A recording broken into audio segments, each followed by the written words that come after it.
Kaixo Euskal Herria! Oiatz eta Ainara gera. Euskal Abenturako izio gitarrak. Eta aurten Ameika telebistarekin elkarlana egingo dugu. Hola, zuek gure abenturaren parte txiki bat ikusiako dezue. Baina hasi horretik Ainara, zer da izioki dugu? Izioki dugu dira euskaraz idatzita aurkitu ziren lehenengo hitzak. Ta zer zen nahi du? Terbaitaloa como piztuko dugu. Ostras, ze interesantea. Zaitezen, izioki dugu!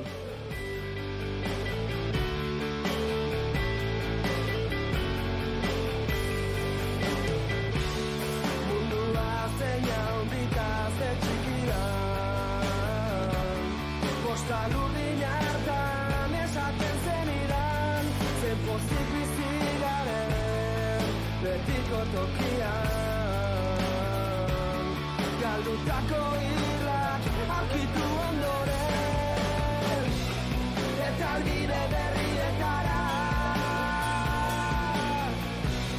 bidaltzen ditugu elezala.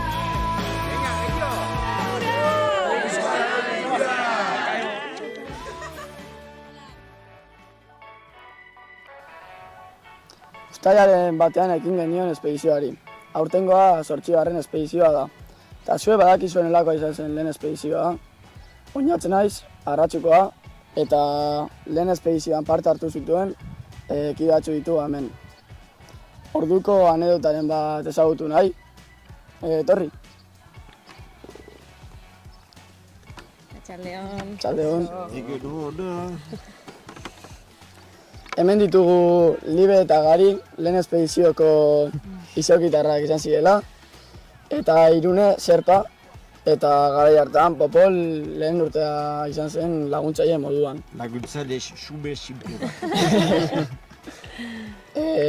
Zelako diferentziak ikusten dituzue lehen espedizioan eta aurtengo espedizioan? Nik uste desberdintasun asko daudela, ezta?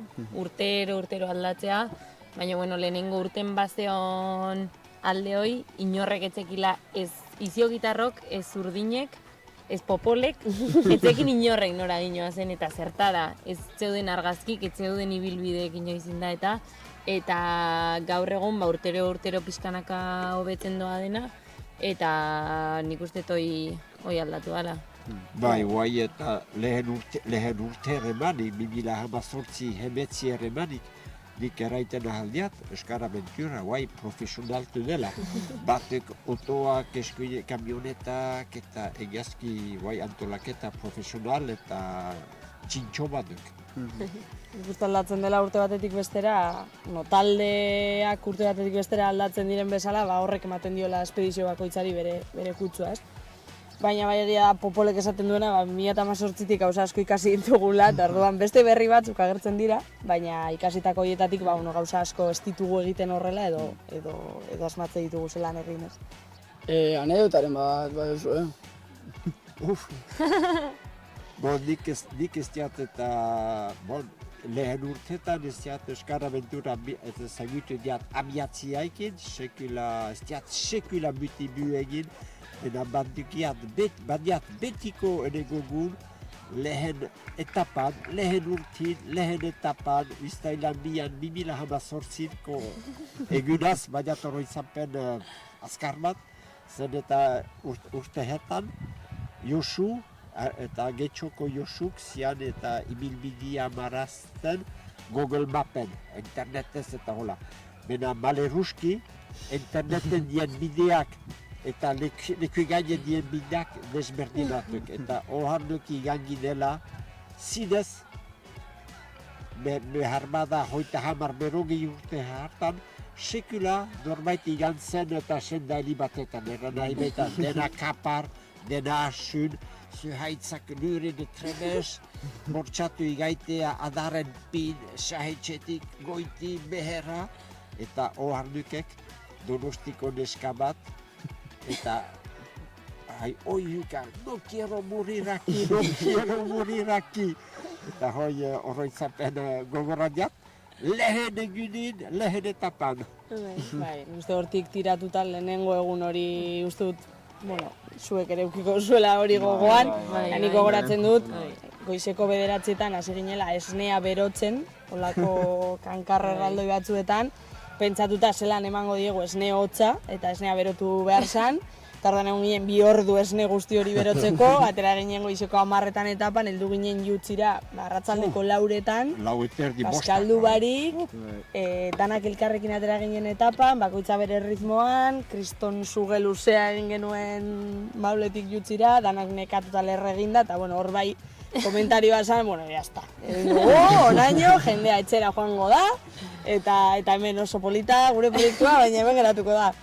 Hori bai gogoan dut lehenengo egun hori izan zen, bueno, bai gerora gauean bilera luze bat egin genuela Urdinok, apur bat antolatzeko, ez, edo gure artean behintzat ikusteko zelan egingo genuen hori, ze behintzat lehenengo egun hori bezala ezin zen berriro egin. Orduan. Bueno, nik uste gero ez jakintasun, sufrimendu edo gogortasun horrek bai ekarri zula gure arteko lotura eta hurbiltasuna eta ni daukaten anekdota adibidez da ja azken 10 egunetan edo ja Donibane loitzunen nik gutxi garbitzen nuen arropa eta garbitzen nuen dena. Mantentzen nuen jantzitan eukana eta beste guztia garbitu iten nuen. Larun bat gaua Donibane loitzunen utzi genuen kaleko barandilla bat denok, gaur hemen ingurua dagoen bezala, arropaz beteta. Dago izena esnatu ginean, da baten barandillako zati bat utxa. Da justu hartu zuten nire arropa guztia. Orduan gelditu nintzen jantzitan eukanakin eta listo. Eta beste iziokitar bate kuxuek eman ziten bere arropa erdia, eta azken 10 egunak baula genitun, bakoitza motxila erdiakin. Da, zein impacto izan zuen Euskal Aventura zuen bizitzan edo Euskaran? Argi dago handia. Hemen jarraitzen 8 urte berandugo, orduan impacto handia urtero. Zein? Ez dakit. Nik uste Euskal Aventurak ematen duela bizitzako esparru ezberdinetarako, ez? Osea, eragin ezberdina egiten duela. Ez dela bakarrik hizkuntza edo bakarrik elkar bizitza edo azkenean urtero 150-160 pertsonarekin elkartzen zara, 130 beti dira ezberdinak, gero lantaldean asko errepikatuta edo, eta horrek ematen dizu, beste ikuspuntu bat, ez?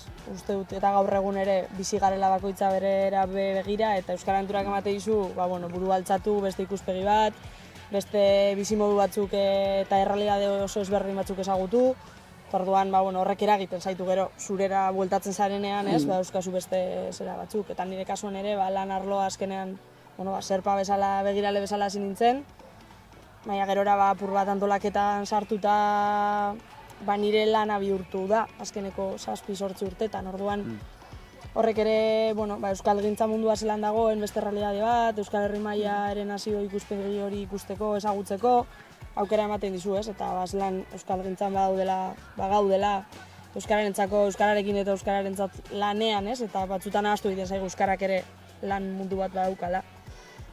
Eta niretzako hori izan dela azken urtetako realitate bat.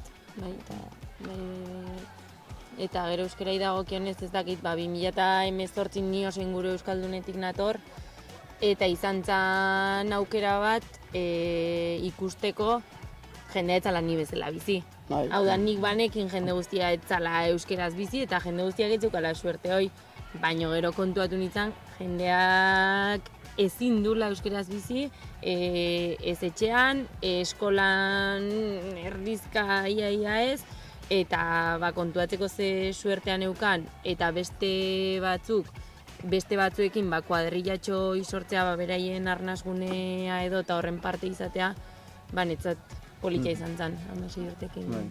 Ni justo naiz Libek kontatu duenaren beste aldea. Ni nator oso testuinguru erdaldunetik, eta niretzat izan zen, esango dut nire adinekoekin euskaraz bizitzeko lehenengo aukera. 16 urterekin hona etortzea eta hilabetez murgiltzea honetan.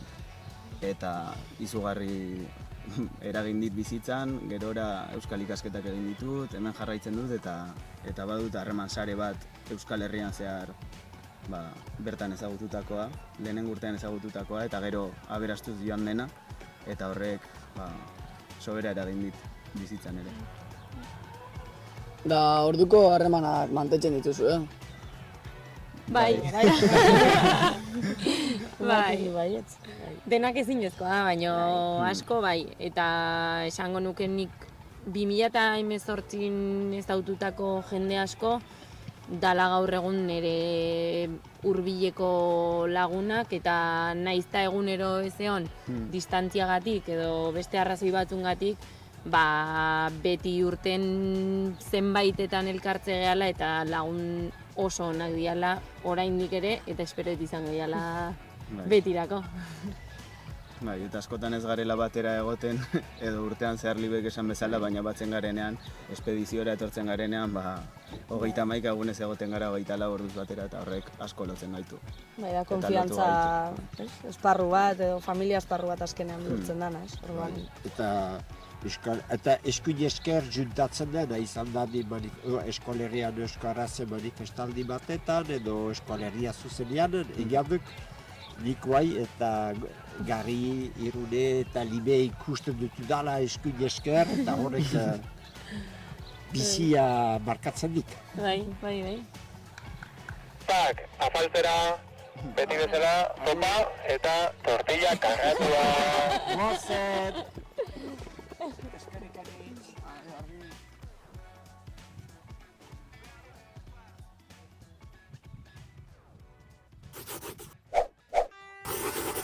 Euskal Herria! Aixo! Euskal Aventuran gauz, eta ni alaiztu jaur naiz berangokoa. Eta gauz egiten Lartzabe da Ibane Galaziko etapa. Agurtu! Aixo! Bueno, zein moduz atzoko termometroa? Atzoko termometroa izan zen oso dinamika interesgarri ze ikusi nebazan erantzun batzuk nebazan bapes espero, eta gero ni pentsen eban igual jente nire antzera pentseko gala, baina ez neban uki inor bez nire antzerako erantzunekin bimazen eta orden. Hori, apur bat nire buruen barruen bai uki neban horre reflexiñotxu edo hausnarketa bat. Bueno. Agur!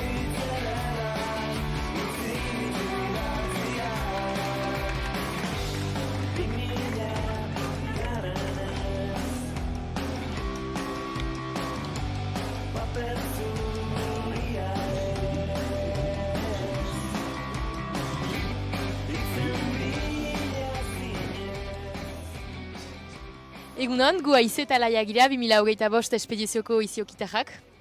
Eta gaur eman dugu hitzaldi bat esplikatzeko iparraldeko egoera soziolinguistikoa. Galdegin dezagun beraz iziokitarrei zer atxiki duten gure hitzalditik. Untsa zauze? Bai! Goazen! Epa! Izena? Ekain. Eta zer atxiki duzu gure hitzalditik gaur? Gauza bat ez nekina eta asko harritu nagoena da, kontatu dozuenean nola euskerak zituen nahi arnazgune gutxi iparralden, eta nola bakarrik eskola jakin batzutan hitz egin zan euskeraz. Gelditu beharko banitz baitekin izango litzateke hori. Esker. Zure izena? June. Eta bazenekien euskara murgiltzean ikasteko ikastolak bakrik bazirela iparraldean? Jo, jakinean egon apur bat, baina azkenean finean ikaragarria iruditzen dazte bakarrik horregotea arnazgune bat euskararako, eta uste dut apur bat gehiago zabaldu behar dela, bai, ikastolatik kanpo euskara. Esker. Zure izena? Nabar. Eta zer iduritzen zaizu iparraldean azterketak ezin ditugula euskaraz egin? Niri lotzagarria iruditzen dut, ze atzanean euskeria hori da. Gu hasi garen hizkuntzia da, ez ari xatein azterketak euskeraz, kriston pena batena. Esker. Zure izena? Maren. Eta bakizu iparraldean ze ekimen egiten den euskara sustatzeko? Hola, gehiena ezautzetena herri urrats, eta baita iparrego eta EHZ. Eta badakizu iparra egoa ze egirekin lotzen den iparraldea eta egoa? Segurakin Gipuzkoako herri bat. Esker! Jepa! Zein dira zuen izenak? Ni June naiz. Ni Eunate. Ni June. Eta ni Leire. Eta zer ikusten duzue desberdintasun bezala iparraldea eta hegoaldearen arteko egoeretan? Ni adibidez naiz Iruñakoa, eta ikusten dut gure artean lagunekin edo ikastolan edo eskolan daukagula aukera hitz egiteko euskaraz, baina hemen ezin dute ikasi, ez da azterketarik egin euskaraz. Bai, justo gaur komentatu digute, Frantziar Konstituzioan gainera esaten dula hizkuntza ofizial bakarra frantsesa dela, eta justo hegoaldean guk hizkuntzak ofiziala ditugu, orduan, bai, hor ja nabari izan da, bai. Eta badakizie, Iparraldean liceo eta gero ikasketak euskaraz segitzen aldiren, ala ez? Ba, uste dut ezin direla jarraitu ez dagoelako aukerarik Iparralden eta horrela euskaraz hitz egiteko eta hegoaldera joan behar direla, adibidez, EHU-ra edo horrela bai. Bai, gainera zuen basoak edo azterketak kontatzen du gure hegoaldekoen selektibitateak baina gutxiago, ezta? Orduan zaila da EHU-ra sartzea. Mila esker gainitz gure entzunik, guretako plazer bat izan da zuen ezagutzea. Eta urrengoan aipatuko dugu Nafojaren egoera, beraz, adiegon!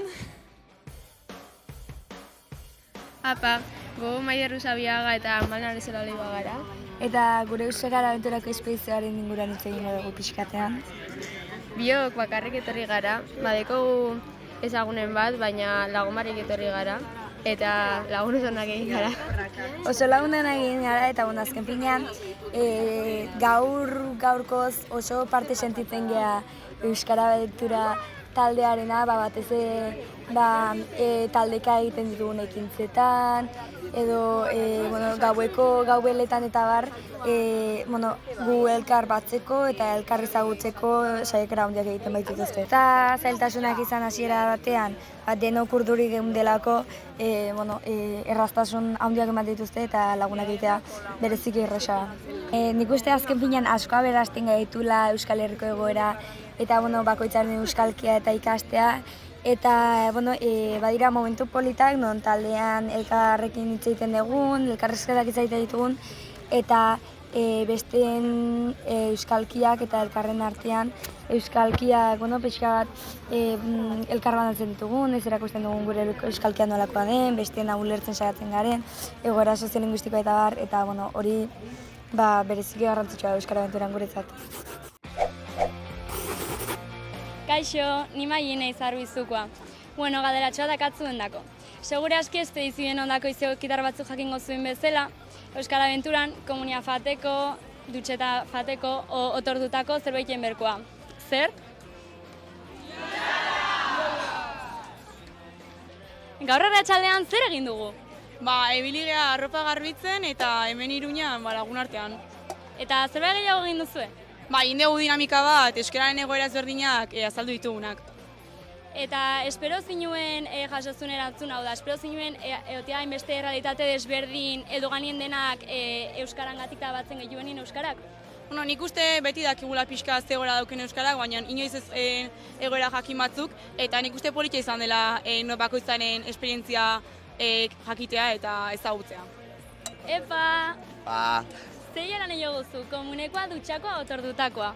Egia esan egin dutela dutxakoa, ze azkenien nino dutxa mistotan eta ez do sortzen kola asko, azkenin jende faten da dutxa normaleta, genero bakarrekoa, eta nik nahi dut dutxako fila azkenien, ze hau eiken dakit oso luzie. Jamaten dugu asteat hemen, zenbat aldiz pasatu zame ikutiko, jabazka zanpoiak? Anpoia ikestut, baina medikutikoa ipastu naiz, izan nuen erreakzio alergiko bat, ordeen hartu behar izan dituen pastilla batzuk. Aukera iruko bazinu ze argi dago ez, zeneiko zinuke afaldu? Entxala fresko bat, hauntz gaztagaz. Nei ordua heldua, beraz urren arte.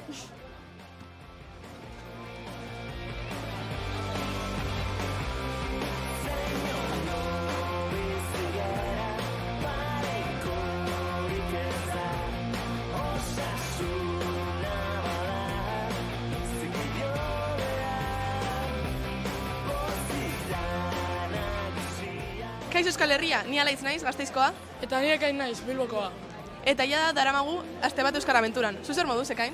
Ondo, kantzauta, baina pozik. Zu zelan, Alaitz? Ni berdin nekatuta, baina oso pozik jada Iruñan gaudelako. Eta horrez gain, San Ferminak dira. Eta orain zer tokatzen da? Eta orain, egoneran gaude, Nafarroa gorritzen gurea. Eskerrik asko beste behin, guri bokarrak emateagatik oso onak zauden. Eta orain, musuk truken erromeria dator. Dantzatu eta abestu gengo dugu, bai Alaitz? Bai. Eta horregatik, ura, ura, ura!